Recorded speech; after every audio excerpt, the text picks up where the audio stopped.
He didn't scream when the blade flashed, because there wasn't time.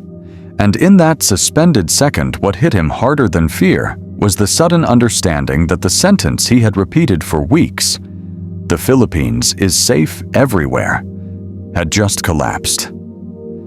The alley smelled like damp concrete and rust. His phone slid from his hand and skidded across the ground, the map still glowing uselessly, and behind him footsteps multiplied, while ahead the street narrowed as if the city itself was quietly closing its fist. This was the moment his trip split into a before and an after. The instant confidence evaporated and survival took over. And while later people would ask him what went wrong, right now all he knew was that the place he thought he understood had stripped him of certainty without warning. Just weeks earlier, the Philippines felt effortless, welcoming, almost cinematic. He arrived smiling, backpack light, confidence heavy, brushing off warnings from friends as exaggerated internet fear, convinced that kindness was a universal language and curiosity was armor. Everywhere he went, people smiled. Strangers helped without being asked. Jeepneys rattled by, filled with music and laughter. And every small positive interaction confirmed his belief that danger here was overstated. He filmed sunsets bleeding into the sea, posted captions about warmth and hospitality, and told people back home that fear was a Western myth exported for clicks. Each uneventful night made him bolder. Nothing happened, and nothing happening became proof that nothing would. He stayed out later, wandered farther, trusted shortcuts suggested by instinct rather than knowledge, mistaking politeness for permission and friendliness for familiarity. He believed danger announced itself clearly, that it lived only in obvious places, and that confidence alone could repel it. What he didn't understand was that cities don't operate on absolutes, and safety is rarely permanent. The afternoon before everything unraveled, he changed plans impulsively, following a rumor about a local festival off his mapped route, telling no one because spontaneity felt like freedom.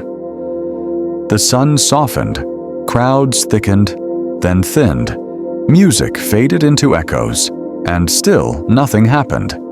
He bought street food, tipped generously, convinced generosity created goodwill that extended protection. When his phone battery dipped, he ignored it. He was sure he'd memorized the way back. Night arrived quietly, without ceremony, and the glow shifted from friendly storefronts to flickering bulbs humming like insects. His shortcut narrowed into shuttered shops. The map froze, and he heard footsteps echo his own. At first he dismissed it, then couldn't. Turning back felt like admitting fear, and pride spoke louder than caution. He adjusted his backpack, straightened his posture, and walked forward, believing resolve itself was deterrence. The encounter happened without words. Hands appeared, then faces, then the unmistakable geometry of a blade catching light. His body froze as his mind scrambled through half-remembered advice. Comply, run, negotiate. None of it practiced, none of it clear. He dropped his wallet, heart pounding, expecting the moment to end, but the blade didn't retreat. That's when he understood that survival isn't cinematic. It's frantic, ugly, desperate. He ran. He didn't look back. He didn't care how foolish he looked. He sprinted until his lungs burned, and the alley spilled him onto a brighter street where life continued as if nothing had happened. He burst into a convenience store, shaking so badly he couldn't speak, and without questions, water appeared, a chair was pulled out, and a quiet nod told him to sit and breathe. Outside, the city moved on, indifferent, and that indifference unsettled him more than the threat itself. In the hours and days that followed, shock turned into reflection. He replayed every decision, every ignored instinct, every warning he'd laughed off. Locals he spoke to didn't dramatize what happened. They explained it calmly, almost practically. How streets change after dark, how festivals shift boundaries, how friendliness doesn't erase risk. A tricycle driver described routes like living organisms, safe in daylight, unpredictable after rain, different once crowds dissolve. A shop owner explained how outsiders often mistake smiles for guarantees, not understanding that hospitality and caution coexist. None of them spoke with bitterness or fear. They spoke with familiarity. He realized then that the Philippines hadn't betrayed him. His assumptions had. When he returned home, people wanted a clean story, a villain, a headline. He refused to simplify it. He talked about layers, about respect, about how optimism without awareness is its own vulnerability. Months later, he returned, not to prove anything, but to listen. This time he planned carefully, shared itineraries, accepted advice, paid attention to exits and rhythms, noticed how crowds breathe and thin. The city felt different, not safer, but clearer.